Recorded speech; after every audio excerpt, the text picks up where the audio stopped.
17वीं BPSC को लेकर और साथ ही साथ जो टीआरई 3 को लेकर छात्र नेता दिलीप ने एक बड़ी अपील करते हुए जो चेयरमैन से बड़ी अब मांग की है। उन्होंने कहा कि जो 17वीं बीपीएससी का जो फॉर्म भरा जा रहा है उसमें एडिट का ऑप्शन नहीं दिया जा रहा है, वो एडिट का ऑप्शन दे आयोग।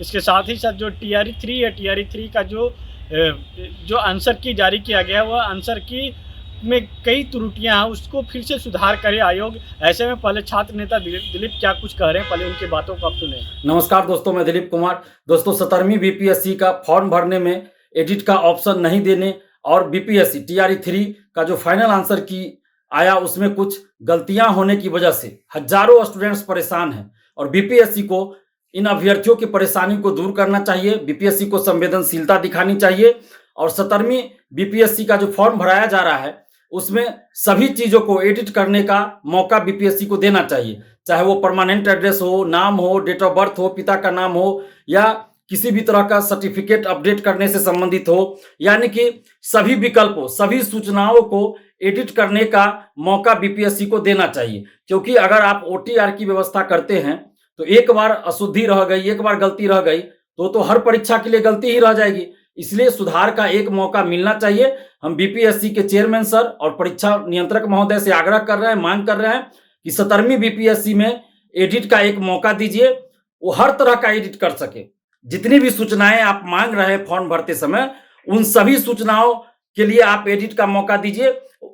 किसी अभ्यर्थी को डेट ऑफ बर्थ में गलती हो गई, किसी को नाम, अपने नाम में ही गलती हो गई, एक स्पेलिंग, एक वर्ड एक्स्ट्रा लिखा गया या एक वर्ड छूट गया या एक वर्ड गलती लिखा गया, या किसी तरह का एनसीएल, किसी को ईडब्ल्यूएस, किसी को और कोई सर्टिफिकेट अपलोड करना हो, 69th में उन्होंने अपलोड किया तो उस समय के अनुसार अपलोड किया, अब उनका नया बन गया तो नया अपलोड करना चाहते हैं। परमानेंट एड्रेस, किसी का पहले कुछ और था, अब मान लीजिए कहीं और वो परमानेंट निवास करने लगे तो वो अपना जो वर्तमान परमानेंट एड्रेस है वो देना चाहते हैं।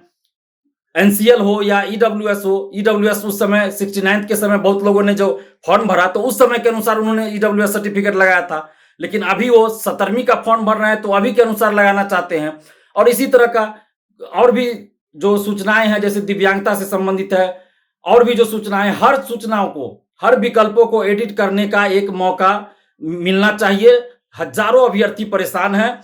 बीपीएससी से हम ये आग्रह कर रहे हैं कि 17वीं बीपीएससी फॉर्म भरने में आप सभी तरह की सूचनाओं को एडिट करने का एक मौका जरूर दीजिए ताकि अभ्यर्थियों को न्याय मिल सके और हमेशा के लिए जो अशुद्धि हो गई है वो हमेशा के लिए न रहे, बल्कि हमेशा के लिए शुद्ध हो जाए, सही हो जाए जानकारी, ताकि आगे आप ओटीआर, इसी ओटीआर की जानकारी के आधार पर आगे कोई फॉर्म भरेंगे तो उसमें कोई गलती न रहे। इसलिए अभी ही सुधार हो जाए तो हमेशा के लिए सुधार हो जाएगा। इसलिए बीपीएससी से हम ये मांग कर रहे हैं कि 17वीं बीपीएससी में सभी सूचनाओं को एडिट करने का एक मौका अवश्य दीजिए ताकि हजारों अभ्यर्थियों को न्याय मिल सके।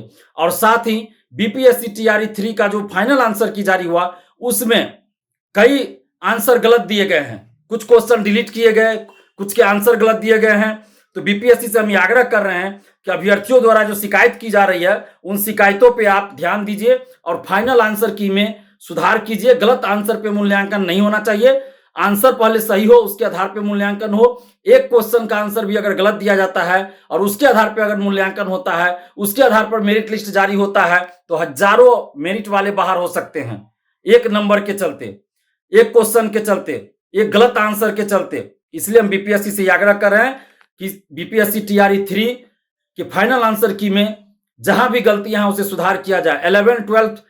11th-12th का जीएस का एच सेट में 40वां नंबर क्वेश्चन यूपीआई से संबंधित है, उसमें बाकी के सेट में मॉरिशस आंसर दिया गया है, लेकिन एच सेट में इनमें से कोई नहीं आंसर दिया गया है। यानी कि एक ही एग्जाम में एक ही क्वेश्चन है और अलग अलग सेट है लेकिन क्वेश्चन एक ही है, तो बाकी के सेट में मॉरिशस आंसर और एच सेट में अलग आंसर दे दिया गया है, तो एच सेट वालों के साथ तो अन्याय हो जाएगा। तो इसलिए हम बीपीएससी से आग्रह कर रहे हैं कि आप इन चीजों को देखिए और जहां भी गलत आंसर हो गया है उस आंसर को सुधार कीजिए और अभ्यर्थियों के साथ न्याय कीजिए।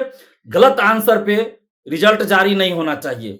जब आप फाइनल आंसर की जारी किए उसमें भी अशुद्धि है, आप खुद उस क्वेश्चन का अलग अलग सेट में मॉरिशस आंसर मान रहे हैं और एक्स सेट में इनमें से कोई नहीं मान रहे हैं, तो आप तो खुद बता रहे हैं कि कोई तो गलती होगा, दोनों तो आंसर सही नहीं हो सकता, जबकि क्वेश्चन एक ही है और दो एक ही क्वेश्चन का अलग अलग आंसर कैसे हो सकता है। इसी तरह अन्य वर्गों में भी इस तरह की बातें हुई है कि कुछ आंसर गलत दिया गया है। तो बीपीएससी से हम आग्रह कर रहे हैं कि बीपीएससी टीआरई 3 में जहां भी गलत आंसर दिया गया है उन सभी को सुधार किया जाए और सही आंसर पर कॉपी का मूल्यांकन हो, ओएमआर का मूल्यांकन हो और उसके बाद मेरिट लिस्ट जारी हो, सही आंसर पर मेरिट लिस्ट जारी हो। और 17वीं बीपीएससी में फॉर्म जो भराया जा रहा है उसमें एडिट का एक मौका, सभी चीजों को, सभी सूचनाओं को, सभी विकल्पों को एडिट करने का एक मौका जरूर दिया जाए ताकि अभ्यर्थियों के साथ न्याय हो सके। तो आपने साफ तौर पे सुना, उन्होंने छात्र नेता दिलीप ने बीपीएससी के जो चेयरमैन हैं उनसे बड़ी मांग करते हुए कहा कि जो आंसर की हो, आंसर की को फिर से जो कि देखा जाए, उसके साथ ही साथ जो 17वीं बीपीएससी है उसमें एडिट करने का ऑप्शन दिया जाए, क्योंकि अगर एडिट करने का ऑप्शन नहीं दिया जाएगा तो आने वाले समय में छात्रों के काफ़ी बड़ी परेशानी उठाना पड़ेगा। इसी तरीके से तमाम अपडेट के लिए बने रहें न्यूज़ बायोस्कोप के साथ। नमस्कार।